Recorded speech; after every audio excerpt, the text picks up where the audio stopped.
Almost all modern money is a form of promise, credit, or liability. We no longer use gold as money. Once we moved away from the gold standard, our money became entirely theoretical and it was unpinned from anything in the real world. We operate in a credit-based money system where new money can be created very, very easily and very quickly. It is a system of promises built on top of one another. If you're a regular person just trying to get by in an economy that's being flooded with money and you don't have many assets, for example, if you're just starting out in life, you've just left school or college, you're in three different ways there. You basically are starting the game with all of the cards stacked against you. And I think people are beginning to realize the unfairness of that.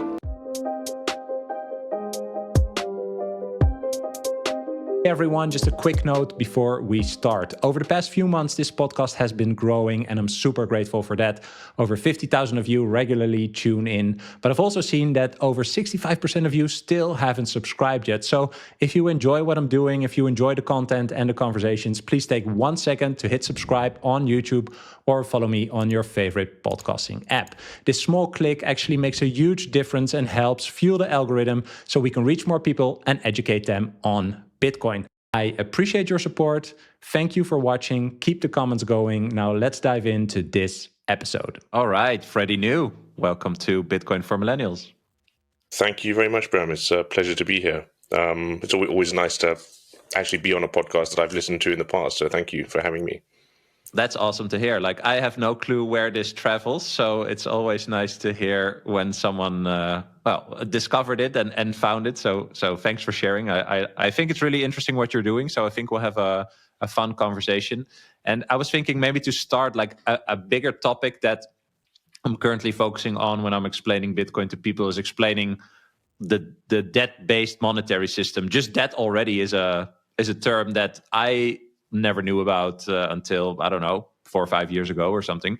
Could you give some background on like the great financial crisis of 2008 that you experienced when you worked in finance? Many of my listeners were just finishing school or starting to work around that time, so they might not have followed that closely, but that has been a big inflection point that shows the fragility of this debt-based monetary system. Yeah, completely right. And you're right to start there, because obviously Bitcoin itself is a product in no small part of the great financial crisis. And the GFC is still to this day responsible for a lot of the problems that we'll be encountering. I suppose in terms of your audience, I'm either a geriatric millennial or I'm a very, very youngest one of Gen X. I was born right at the end of the 1970s. Like 1979, so I'm a kind of a hybrid generation. But you're completely right I think to start there, and it leads us into an interesting consideration of what modern money is, what's wrong with it, and how Bitcoin goes towards solving some of that the problems associated with it. So dialing back to like 2006, 2007, I was a junior lawyer in 2007.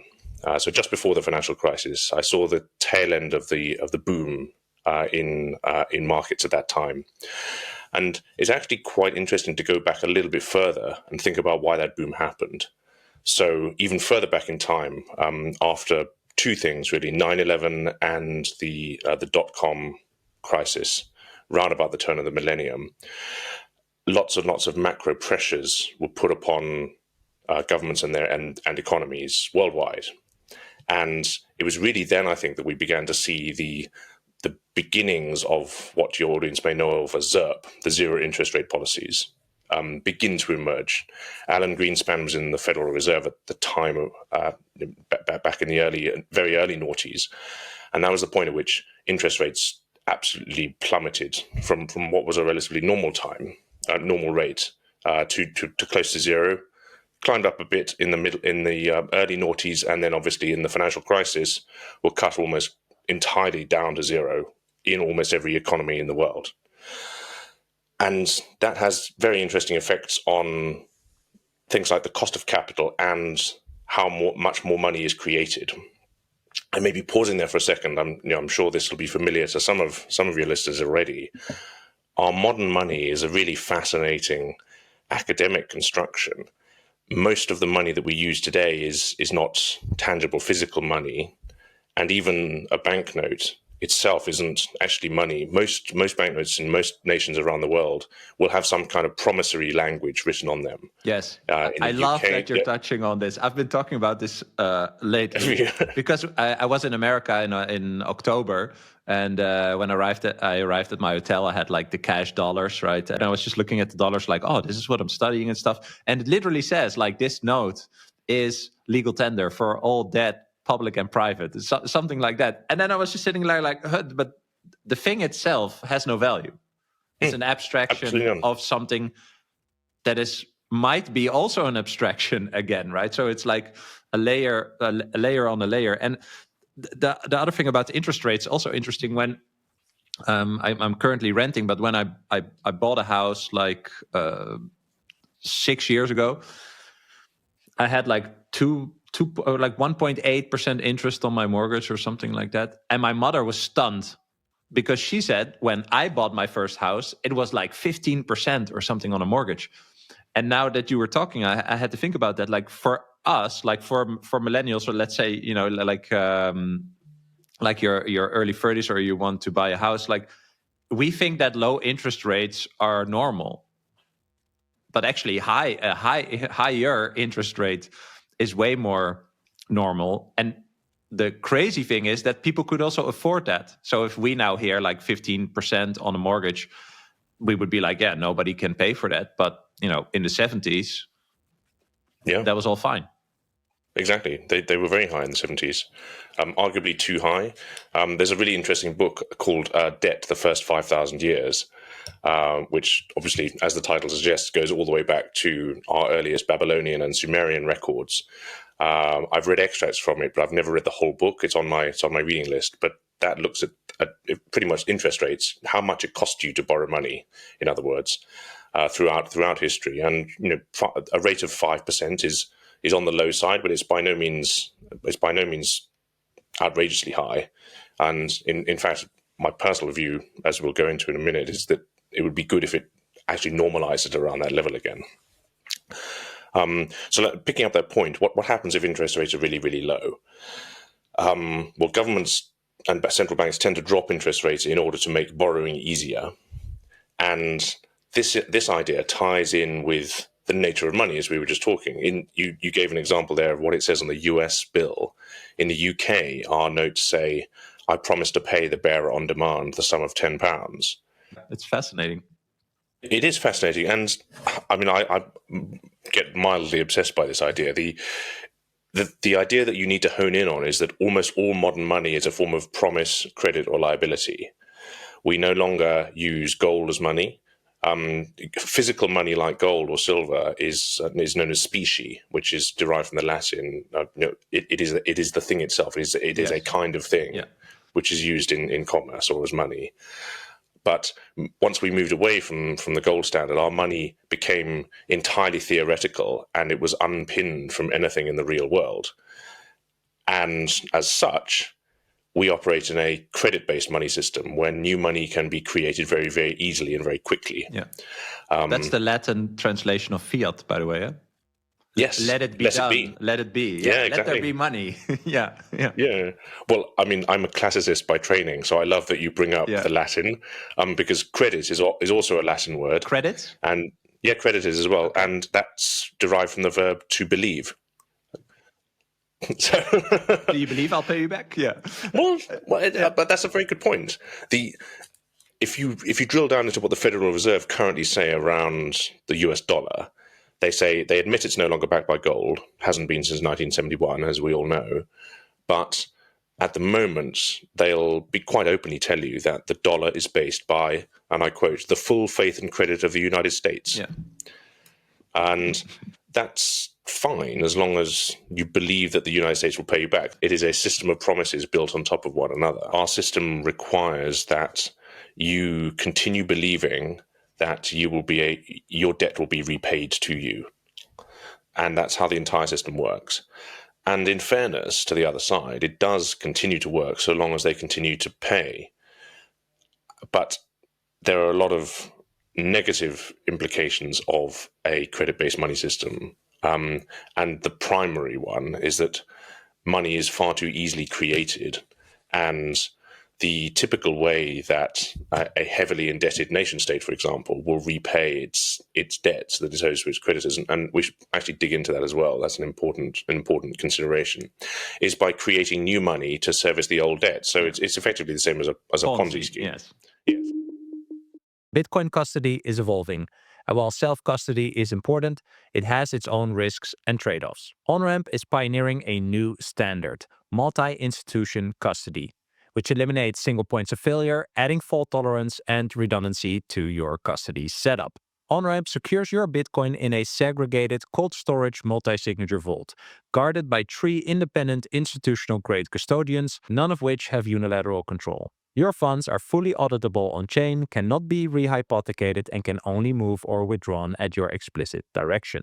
Multi-institution custody removes the technical, mental, and physical burdens of private key management, providing unparalleled peace of mind for you and your loved ones. Bitcoin is money, and as the price continues to appreciate, Onramp helps you seamlessly tap into financial services like trading, inheritance, insurance, loans, IRAs, and more, all without compromising on security or accessibility. Check out onrampbitcoin.com through the link below and schedule a consultation with the Onramp team to get to know them and learn more about their offering. Yes, so yeah, I wanted to say Ponzi too. And also they repay it, so like the minus number goes to a 0, right? It's paid off, but that is just the change of a number, basically, right? We are not even talking about what is the value of each of the units that is used, I think that's a really important point. So you're probably familiar with MMT, modern monetary theory, and a key part of MMT is the idea that a government which can print its own currency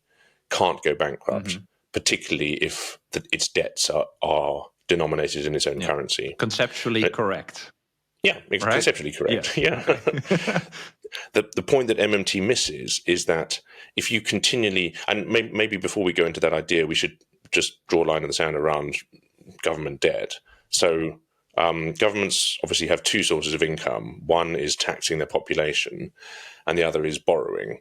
And when we say borrowing, it's effectively creating more credit, and typically those will be in the form of government bonds. In the UK, they normally called gilts, and those are obligations of the government which participants in the market buy, and those participants then receive a coupon or a rate of interest on the government bonds.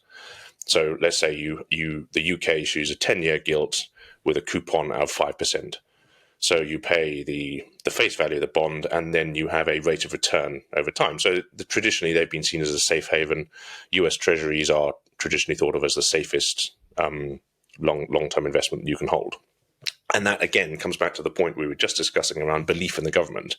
Everyone believes the US government will be able to pay those debts, both in 10 years when the bonds fall due, and the 5% a year if it's a 5% bond. Yeah, but also then like that they would be efficient in spending the money that they raise to create growth, to then, of course, have the money to pay it off. Yes, exactly. It's like a company investment almost. Yes, exactly. And actually, that's a fantastic point to raise, because some countries you wouldn't trust to do that.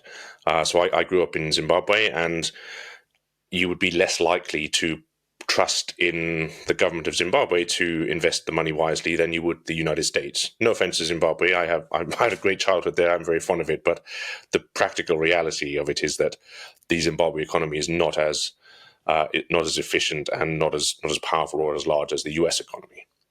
So purely mathematically, your faith is probably more justified putting trust in the US government than in the Zimbabwe government. So the interesting thing you have, so 2 sources of income, tax and borrowing. And at the moment, and again, to put some numbers on it, the UK at the moment has a debt burden which is so large that right now we spend more on servicing our debt and not paying it down, just paying the interest on it. We spend more on debt interest repayments than we pay on education or on defense. So similar to America, I did not know that. Yeah, it's horrible. We last year, the figures that I've seen, we spent 11% of our national income just on debt repayments.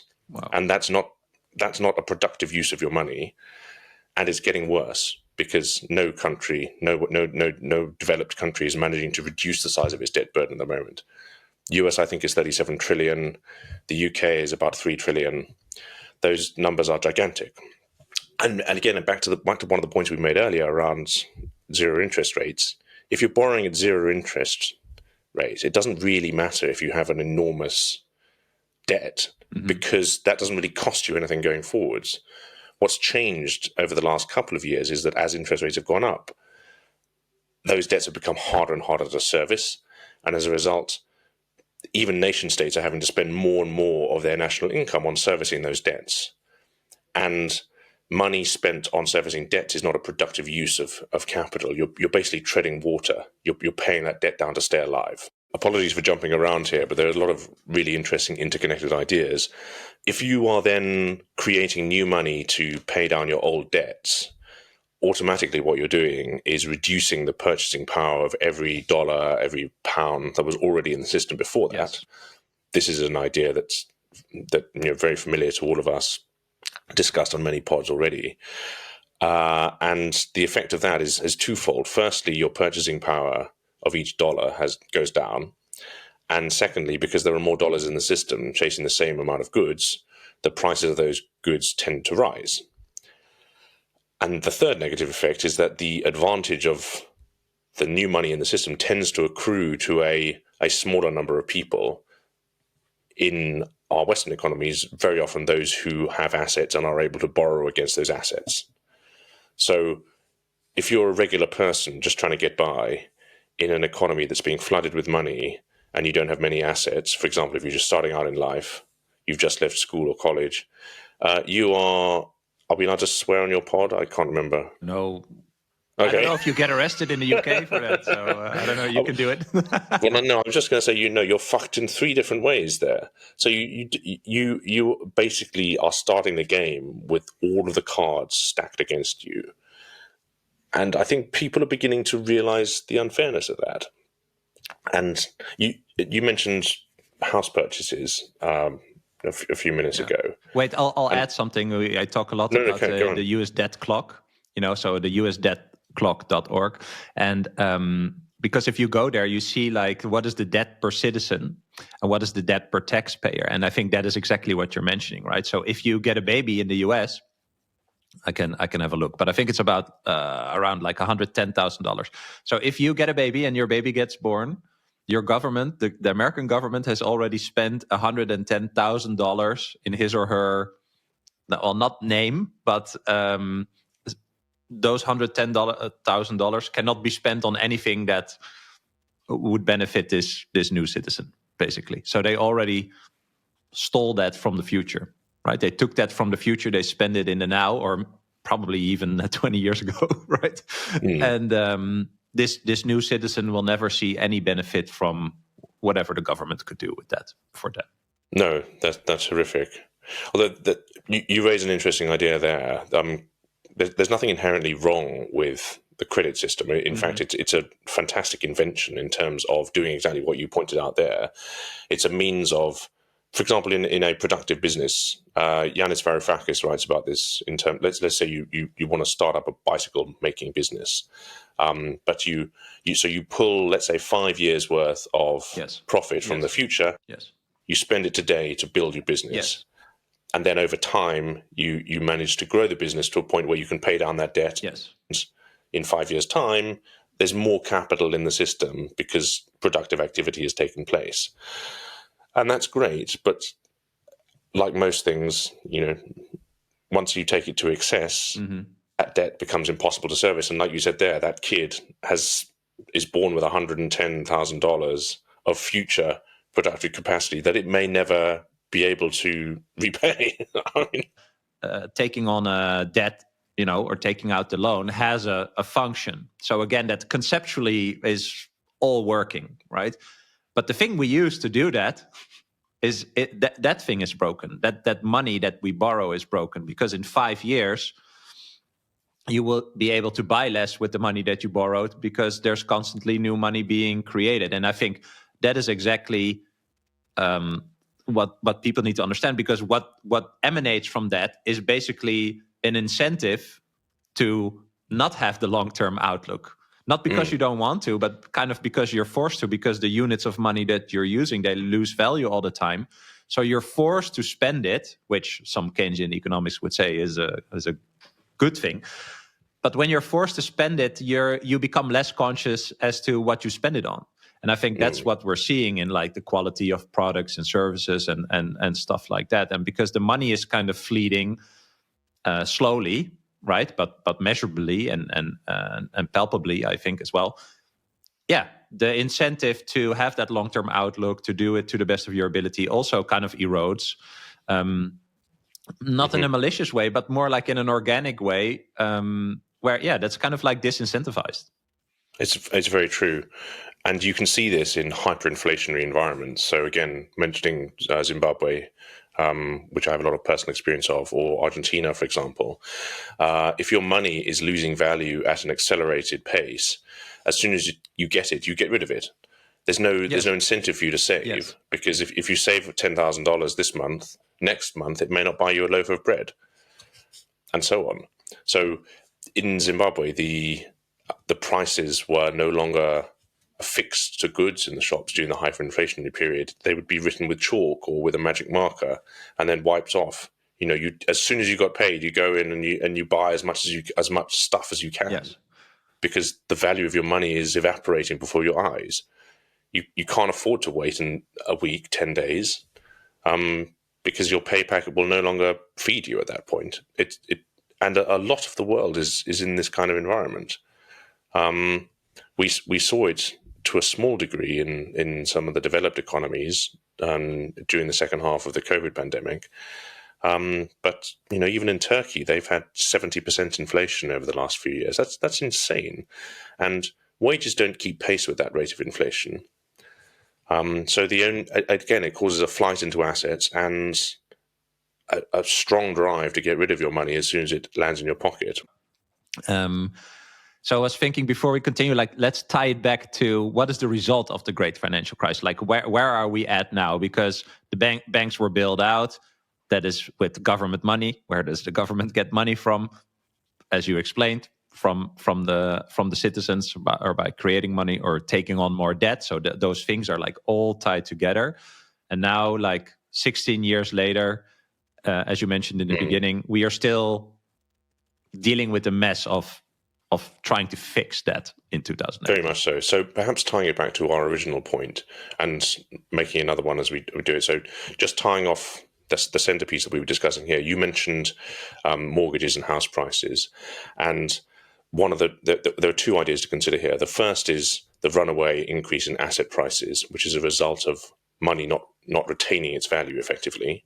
One of the reasons it doesn't retain its value is because it's too easily created by governments and by banks.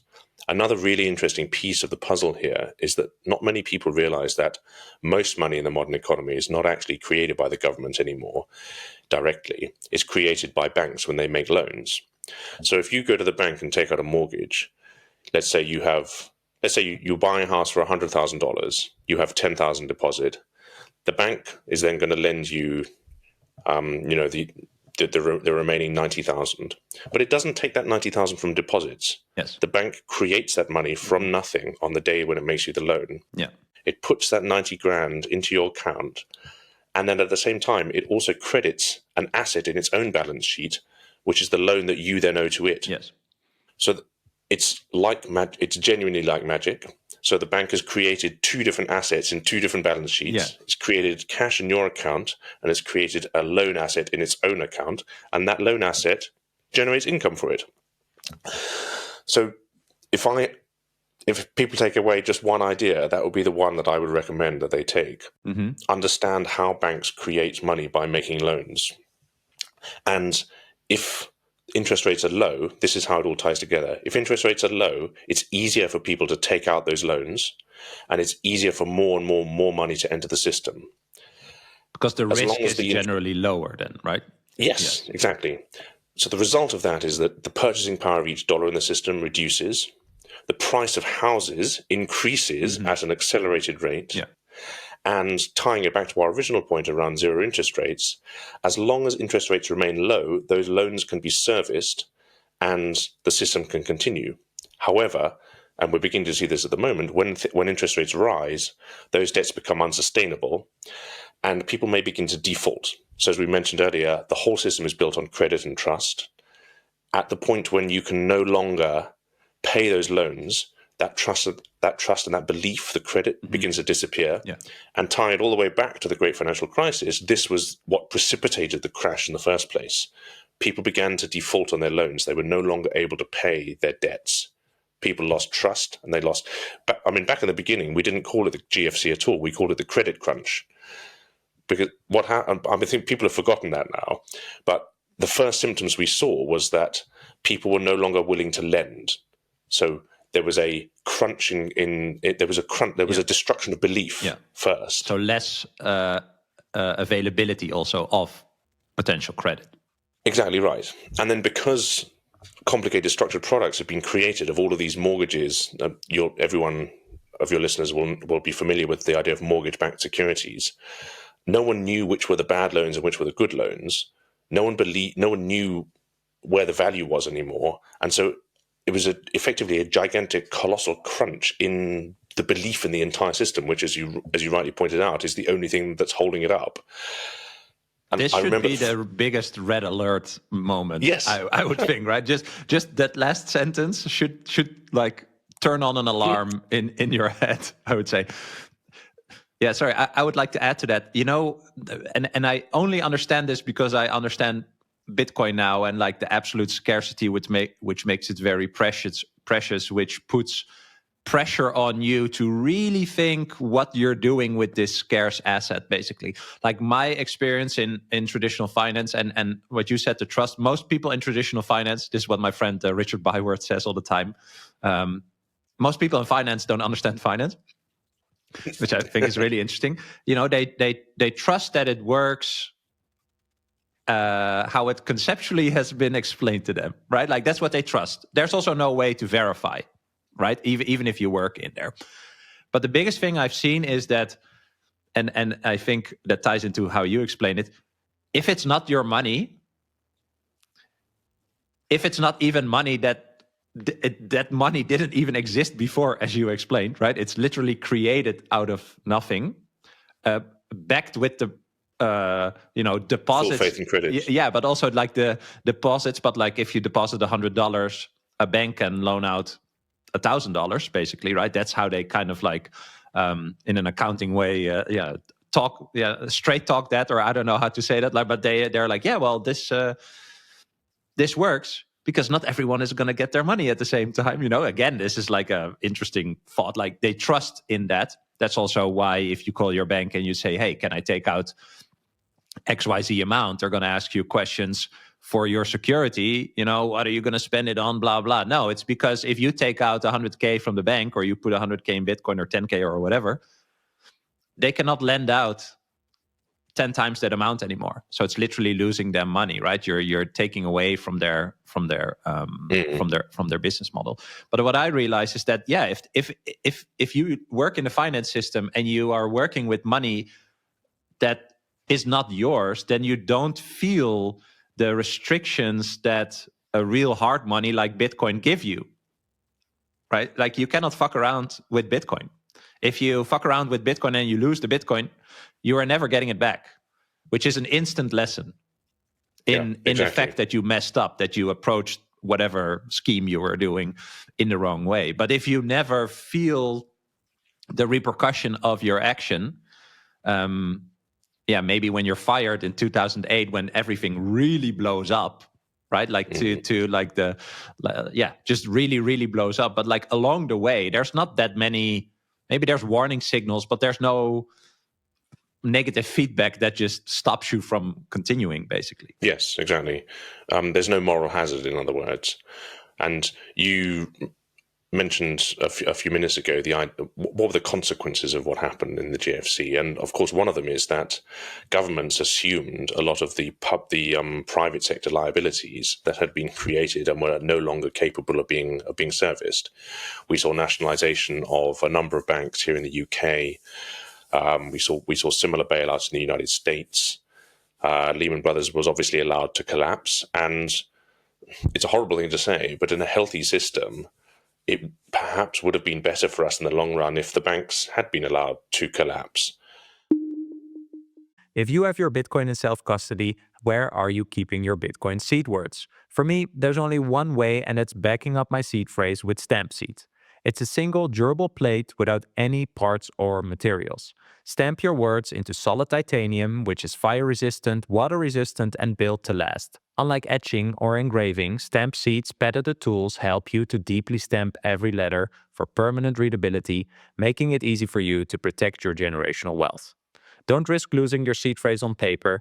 Get a stamp seed plate for unmatched protection. You can use code BRAM, that's BRAM, for 15% off at stampseed.com. The enormous problem we've seen in the 15 or so years since the financial crisis is that none of those problems were fixed. The bad debts have been taken onto government balance sheets. So the liabilities, the credits that we've been talking about, haven't been repaid. They've been largely assumed by governments, and fundamentally that means they've been largely assumed by the public, exactly. by you and me, because governments get most of their income from tax. Neil Kashkari at the Fed, there is an infinite amount of money at the Federal Reserve, and he's right. There is an infinite. But why do you pay money. taxes? I love that question. Yeah. Yes, exactly. Yeah. But and then sort of moving away. So everything we said so far has been more around the credit theory of money. That money is a liability. Your banknote you talked about in the US. That's a promise the United States government is making to you. The fascinating thing about Bitcoin is that Bitcoin is not a promise made by anybody. It is not a liability money. It's not a credit-based money system at all. It's a unique hybrid kind of money, which is, I think, why it's one of the reasons why it's so difficult for people in traditional finance to understand, because Bitcoin is both a commodity-based money, like gold used to be, but it's a commodity-based money that can travel at the speed of light. Yeah. And we have never seen that. Yes. Supply as well. Yeah. Yes, exactly. So the supply cannot be changed. It's a non-liability based money. It's not anyone's promise. It is specie, as we were talking about before, but I can send it to someone on the other side of the world, and 6 minutes later, it should be in a block. That's the paradigm shift, I'd say. Right. It is. It's the more you think about it, the more mind blown you get, and I mean, you can spend half your life thinking about it, and there are far cleverer people than me who have done and are still amazed by it. Yes. Well, it's. I think this is a nice transition into why Bitcoin, but also why it's so hard, right? Because all the things you said about Bitcoin are 100% verifiable, right? So when you kind of like propose Bitcoin as a money and you say these things, I think for many people, especially people in traditional finance or, that have spent the majority of their lives in certain places in the fiat money system, the fact that there is this new thing that is radically transparent is so confrontational to the ego or their own perceptions of money and all these things, because none of these things that you mentioned that are 100% verifiable in Bitcoin are 100% verifiable in the fiat money system for any individual, right? So in Bitcoin, any individual can 100% verify what you said about Bitcoin. In the fiat money system, that is not the case. So just that little thing, in my mind, shows that Bitcoin is a superior money. But I mean, it took me a while to get there, of course. But if you're so entrenched and spending your time and energy in this fiat money system, that's such a big pill, dude. Like that. Yeah. I think that's what keeps. Just that already, I think, is just that triggers the whole cognitive dissonance and makes people talk emotionally and say Ponzi and this and that. I mean, last week we saw the head of the Central Bank of South Africa, I think, at the WEF, and he says like, "Yeah, Bitcoin is nothing. Why shouldn't we have a strategic beef reserve, etc." And when I see that, I'm just thinking like, I'm not the head of a central bank, but I know more about this than you. Like, whoa, it's like quite shocking. worrying, isn't it? I think it's shocking. Yeah, but no, but I don't think that people should feel particularly bad about their own intelligence, because like you say, there are a lot of people who are not heads of central banks who will actually understand these concepts much better than the people who are heads of central banks.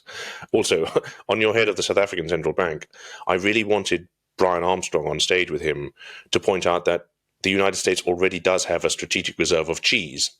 So his example of a strategic beef reserve is not that crazy. There's something like 14 million pounds of cheese under a mountain somewhere in the United States, which is the strategic cheese reserve of the US. Go look it up. Wow. Okay. And why does that exist? It's to do with supply chain and continuity of supply, I believe. But it's a fascinating little piece of trivia. So if anyone ever makes the beef argument again, hit them with the cheese argument. Yeah. Well, it's not a bad exists. idea. Strategic beef reserve is not a bad idea. But the funny thing is that it's not the diss that he's trying to, like, he doesn't even understand what he's saying. That's more the point, right? Like, he's trying to, make fun of the idea of a strategic Bitcoin reserve by having what he thinks is a stupid example. But it actually shows his lack of understanding of what he's actually talking about. That completely does. Yeah. And I find this particularly frustrating. A lot of my work in Bitcoin is trying to reach people like him. So we obviously do advocacy in the UK for good policy and for a greater understanding of Bitcoin in the traditional financial system and among regulators and governments. And the lack of understanding is quite astonishing. A lot of people won't know that the supply of Bitcoin is hard capped, for example. They don't understand how mining works. They don't understand the importance of proof of work. They seem to think that if you can, perhaps a good analogy is they seem to regard Bitcoin more like a tech company than a discovery in some ways. Yes. So if you think of Bitcoin like fire, you can obviously make any number of different applications for fire, but the thing itself can't essentially be copied. Yeah. You can, and an initial argument we get a lot is, why can't someone just come up with another Bitcoin? Yeah, well, and that may sound clever to you initially, but once you understand all of the different pieces of Bitcoin and the discovery, it was effectively verifiable digital scarcity. Yes. And by its nature, that cannot be created twice. Yeah. At Fidelity, they say it's like the wheel. Right, so yes, the NASA is creating a mesh wheel without air for the rovers on Mars and whatever, but it's conceptually still a wheel. Yes, that's the point. Exactly right. Yeah, that's it. I like that we touch upon this because that is also in the Bitcoin journey. They say like Bitcoin humbles you, but it's also when you humble yourself, you will see that also you can trust yourself more, right? Like and I say this a lot, like I cannot imagine that the people in charge don't understand this as much as I do. But then, and so I downplay my own understanding basically, and therefore kind of maybe doubt my own actions sometimes or my conviction based on, all the study I did and all these things. But then when I hear these people speak, I think like, okay, something is wrong, right? Like either I am, after 10 years of study, I'm an idiot, or I'm being gaslit, or they don't know what they're talking about. Like that is such an interesting, like psychological, continuous psychological challenge, I'd say, that you have when you're thinking about this. The thing is, you're not wrong. You may have been humble, but you've done 10 years of work. And it's not an exaggeration to say that you will understand these concepts much, much better than the people who are in charge. But that's a scary thought, don't you? It is scary. Yeah, that's but I know when I became a parent, I suddenly realized that, there was no manual. You have no clue. Yes, I had no clue. And you have to work it out for yourself. Touching on something around why is it so hard for these people in traditional finance or in central banks to understand. In some ways, Bitcoin almost breaks their worldview. It doesn't follow any of the rules of the system that they're accustomed to using. And because it's worldview breaking, that I think is one of the reasons that we have such an aggressive reaction against it. An analogy I sometimes use in conversations here is TCP/IP. So at some point, I would like Bitcoin simply to be there in the background as a monetary system, which we use and we don't really think about anymore. Bitcoin has become boring. It's just become the money that we use. In the same way that all of us go online every day, and very few of us ever think about TCP/IP or about HTTP. We send emails. We don't think about the secure mail transfer protocol. These are just protocols that sit there in the background doing a great job. And I spoke in Parliament last year about Bitcoin to the all-party parliamentary group on cryptocurrency, and I used this analogy of TCP/IP, and then the MP who is the chairperson responded and said, I'd never heard of TCP/IP before. And in some ways, I just wanted to bang my head on the desk. But in another way, that's kind of where you want to get to with Bitcoin. Once it becomes boring, it's no longer worldview breaking.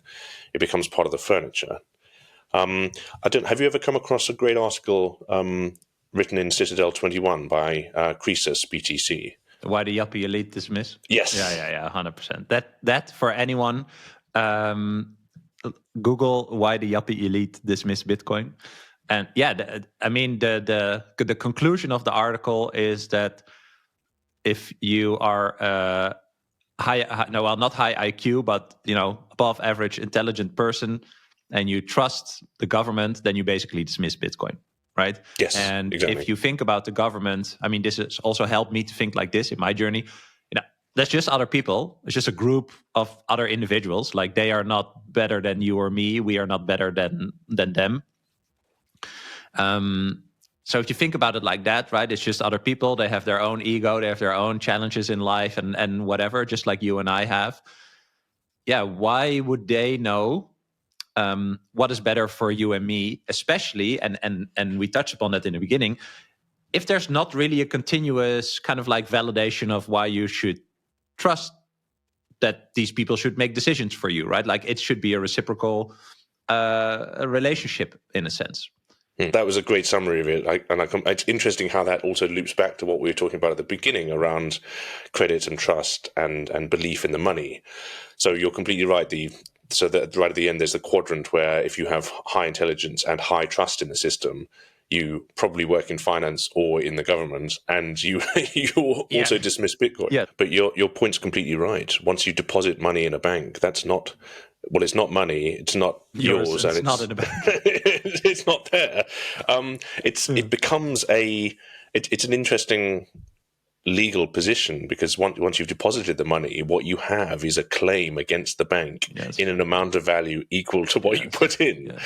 So, the complexity that we've created in the credit-based system is just extraordinary. Yeah. And Lynn Alden talks about this at length in her book Broken Money, which I'd highly recommend your listeners dig into.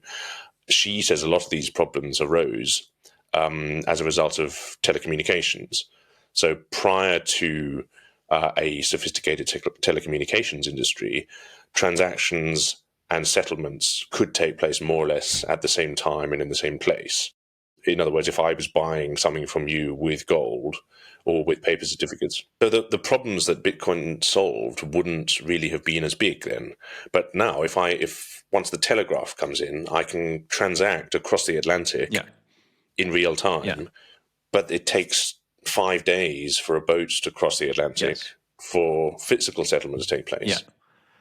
And so that was when the gold-based money system really began to start creaking. And then it got worse and worse.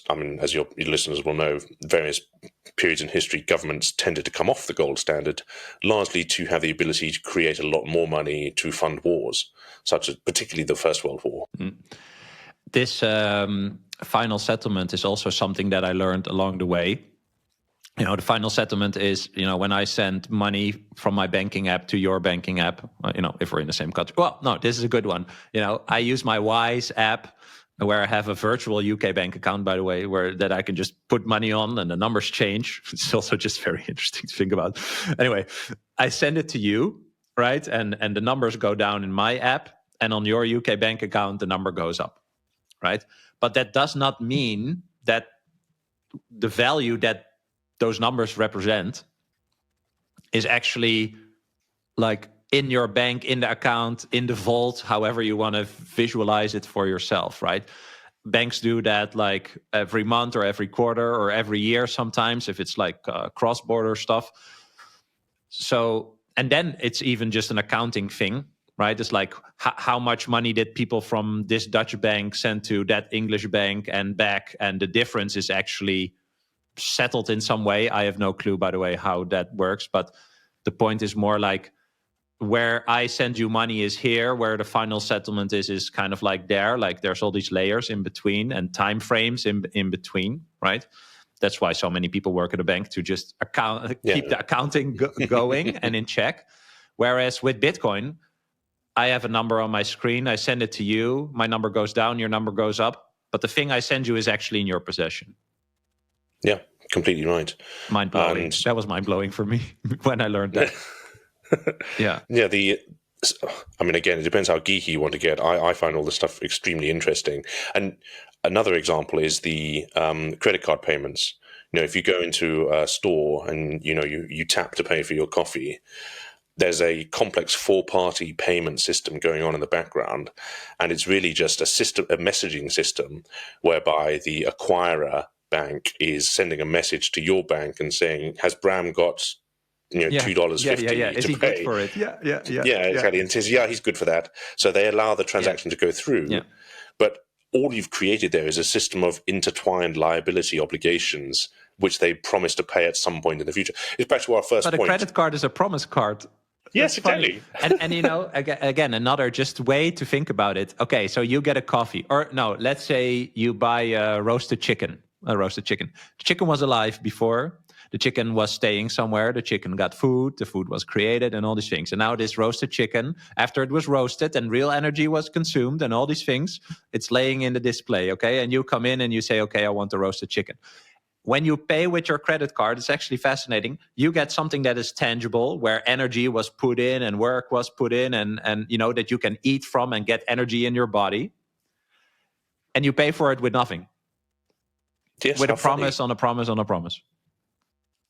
I'd never thought of it like that. That's a really interesting idea. I don't. That's so crazy, don't you think?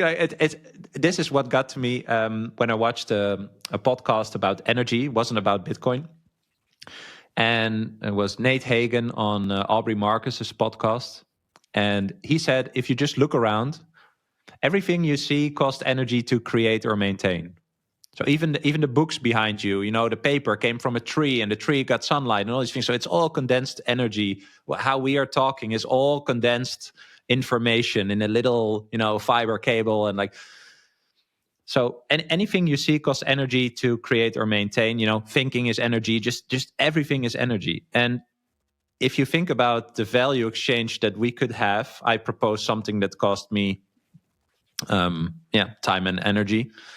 And you pay me 1,000 units of whatever the currency is that we use, that you spend your time and energy to earn, right? And the money is an abstraction of what that represented, what you agreed upon previously before you got it as a reward.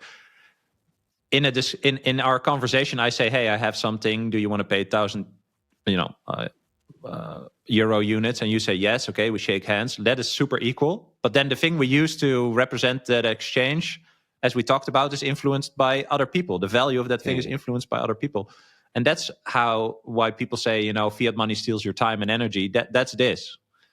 Because we think we exchange freely, but the thing we use for it is flawed. Like that debases over time, as you said. Like that would be worth the most right now, and that's why you want to spend it on something else. And so that's why the idea of energy money, as Ford actually talked about, in the 1910s or 20s, that is Bitcoin. Real energy has been expended to create a Bitcoin.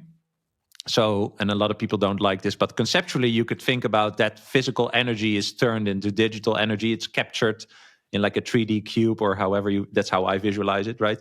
And I think it's a good example. And if we exchange that, then I know that work was done to create this energy exchange tool, or what is money, basically, that what is money.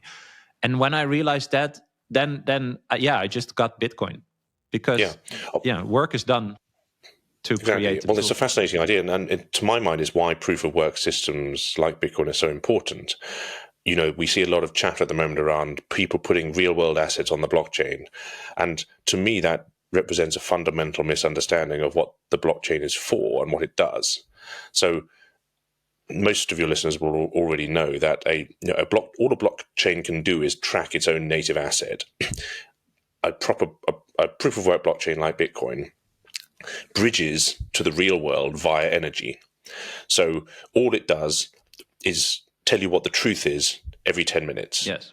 And by definition, the Bitcoin blockchain cannot be wrong because it's entirely self-referential and it has no reference to any item in the outside world. Yes. As soon as you need to have a reference to the outside world, you introduce instability into the system, and you also introduce the ability for the outside world to fraudulently game or manipulate the blockchain, which is what a proof of stake blockchain will do. Yeah, it's also because the things you put on the ledger could have different different homes are different units, and each Bitcoin is one Bitcoin, right? They are always the same things. And the evidence that the Bitcoin blockchain is true is the fact that energy has been expended in adding a new block to the previous list of transactions. The ledger has been updated. The only way the ledger can be updated is by the expenditure of energy, and therefore this new block is true because it's satisfied the protocol rules, and the fact that it exists is evidence of the expenditure of energy. It's an extraordinary system. It's again, as we touched on before, it's unlike any other system that we have seen before, and this is one of the reasons that it breaks the worldview of people who are so inured to the existing financial system. And so we really, in some respects, we have sort of two problems here. One is that the existing system is extraordinarily weird and highly complex, and the second problem is that very few people understand it because we're not taught this stuff. I was not taught this in school. I learned this in the real world and afterwards, and I suspect you weren't taught this in school either. No. And well, you worked in the City of London as a banker, no? Lawyer. Lawyer. But in financial services. So we raised capital for companies. We bought and sold companies. During the financial crisis, I worked on a lot of distressed businesses. So I saw how badly things can go wrong when credit in the system, belief in the system disappears. Yeah. If you look back on that, do you think you understood what money was when you worked there? No, absolutely not. I think what it did, it was a great experience to have. It was very painful and very scary and very tiring, but it gave me a lot of curiosity about the system. And in fact, maybe tying everything together, the reason I first got interested in Bitcoin was during the 2013 Cypriot banking crisis, which, if your listeners aren't familiar with it, it was effectively a bail-in in Cyprus. I started researching credit union and money union collapses because there was a fear that Cyprus might drop out of the euro, and Greece might drop out of the euro as well. And so we were looking back on the history of money, what happened when the Austro-Hungarian Empire collapsed, and how did they differentiate between banknotes in different countries after that currency union collapsed. And then in Cyprus, in order to prop up their banking system, the government actually took money from every single person's bank account who had more than 100,000 euros saved. Wow. A portion of that was taken by force, by law, and used to support the banking system. And that was what first piqued my interest in unconfiscatable money, because obviously that can't happen with Bitcoin. And it was then that I actually began reading and researching about Bitcoin. What I should have done is buy Bitcoin, because now I'd be a billionaire. But I'm an idiot. So But this is the point. This shows how difficult this entire thing is to understand, right? So even if you work in the City of London as a lawyer, you're like close to all these things. You see these things happening. You're trying to fix it. You still don't understand it. No, I didn't. That's crazy. And again, if I hadn't, to be honest, I didn't even need to. What I should have done is I should have gone out and bought 100 Bitcoin, and then I'd be sitting on an island somewhere instead of in debt and still trying to pay my mortgage. But that's never mind. We all make mistakes. Yeah. Well, I think maybe that's the pain you have to go through to figure it out. I'm also looking at the time to see how can we make it like actionable for people, right? So I think we dove pretty deep into, okay, this is the problem, and I love that because there's so many intricacies and all these things are connected. But I was thinking about, like, if we tie it back to millennials and people see the results right now, people they don't want to have children, they have a hard time buying homes, etc. And I think you talked about this before. There's also someone on Twitter that does like the UK Bitcoin home index, like the prices, how the prices are going up in pounds and going down in Bitcoin. Inspired by that, I did the same for my country. So in 10 years, the home price doubled in euro. So from 230 to like 460k. And in Bitcoin, it went from like 30,000 something Bitcoin to 5 or 6. And I wanted to ask you, like, do you think this really demonstrates the nature of Bitcoin as this monetary asset? Like, we talked about the inflation of the money supply, so more units chase the same amount. That's just a general problem, like housing shortages. So homes are not being built at the same rate as that the money is debased. So the homes are more expensive. You need more units of a currency to pay for the home. I think that's a nice way to begin to tie some of these ideas up to conclude. So you're completely right. The figures I looked at in London, I think it's in 2016 it was 600 Bitcoin for a house. Now it's 6. That's quite a delta.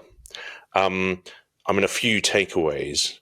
Perhaps the first thing to say is that people in the sort of millennial and Gen Z generations have been unfairly hit several times. Firstly by 9/11 and its consequences, then by the dot-com crash, then by the great financial crisis, and then by COVID.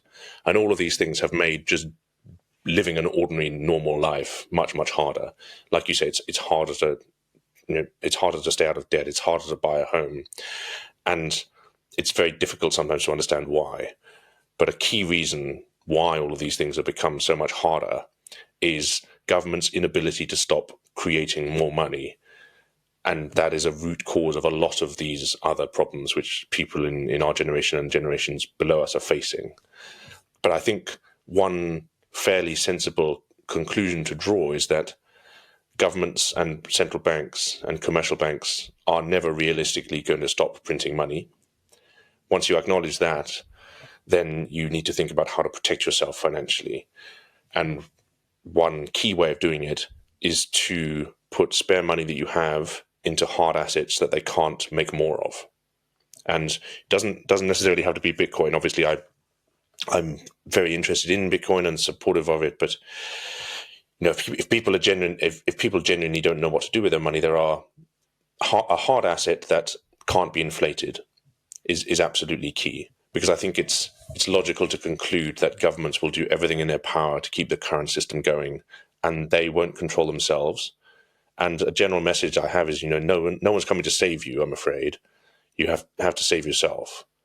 And one of the ways that you can do that is by moving any savings you have into hard assets and, making the system work for you. We'd obviously like to defeat the current system, but that's going to take a long time. Mm-hmm. And until it's defeated, then protect yourself. I have a lot of faith in people's ability to do that. Yeah. I'm genuinely optimistic about people. Yeah. Well, you will slowly, I think, be forced to start thinking about that. And that's, I think, what drives us to talk about this and try to get to more people so they would move, because like Lynn Alden also says, right, the train ain't stopping. I think you are sharing that perfectly. Like, you're protecting yourself and the people you care about in a better system than the one that we currently have. And I think in that way you can also lower your uncertainty towards the future, because you are literally on a different path than this fiat money path that will just end. And a better path. Point.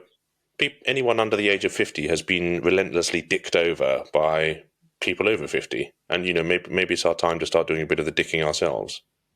And I like that outlook, That's good. That's very English. It's very British, I would say. But no, I like the outlook that once you think about that, right, just over time. So this is not a get rich quick scheme or whatever, right? This is a very long game. But if you understand that idea that I just shared, like Bitcoin just exists, your children grow up to be adolescents, adults in a world where Bitcoin exists. So at any moment in time when they are starting to work or creating wealth or thinking about this, the fact that Bitcoin exists is undeniable.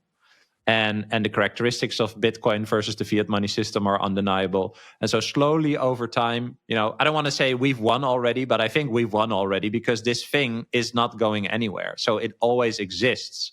It always exists for people to discover it, to adopt it. That eventually helps to grow it, siphon away, value in the fiat money system, the trust in the fiat money system. And yeah, I think, I'm having a baby in a few weeks. Like they're going to grow up in a world where Bitcoin exists, And so there's this door or this other path. It just won't go away. So it's undeniable to that degree. And so I hope we will see it in our lifetimes as we envisioned it, I hope so but as well. That will take some time. Well, hopefully by the time your little one has grown up. I hope so, yeah. That will be great. Do you know the nice quote? I think it's William Gibson. Said the future is already here. It's just unevenly distributed. It's true. And I don't know who said this, but the other quote is like, is it something like any technology or any innovation progresses with each funeral or something like that, right? That's Max Planck. Yeah, a new idea does not defeat our old ideas by convincing people of their truth. It's just eventually everyone, all of the old people die. I mean, and that's great, but to really, really tie it together, and that's also why I do this for Millennials. Like everything we talked about, I think explains the problem that you have right now and the future you will not have, I think, in a good way. And that should be a signal for you to act. And you can act because you can just literally move to Bitcoin. And I think we both can attest to the statement that adopting Bitcoin has improved our lives and our outlook on the future and for our children, etc. And so it makes me a lot more hopeful. Exactly. Aside from the monetary side of things, it's a hopeful system. It's a non-coercive system. It's something that you freely choose. And as you've said several times, you can verify yourself in a way that's impossible with the old system. It's a more open, honest, and truthful system. And it should give everyone hope to be part of that. Yeah.